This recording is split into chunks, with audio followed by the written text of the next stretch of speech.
Salutare fraților și bine v-am regăsit la un nou episod. Eu sunt Andrei. Ăsta e primul meu videoclip de pe canal și astăzi vom face prezentarea filmului. Începem cu un UTB 650 de 65 de cai cu o semănătoare de 6 metri. Mai departe avem aici un UTB 650 trapez cu un cultivator de 4 metri, dacă nu mă înșel, da. Aici un UTB 650. Am uitat, trapezul are 65 de cai. Acest UTB 650 are 150 de cai, un disc de 3 metri. Avem aici un Fend Favorit 315C de 3 metri cu 3 brațe reversibil.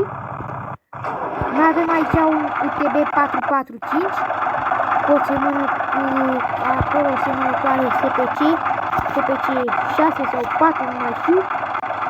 SPC 6, stați 6, ne uităm. Da, SPC 6 cu... Și aici mai avem un met de 15 metri.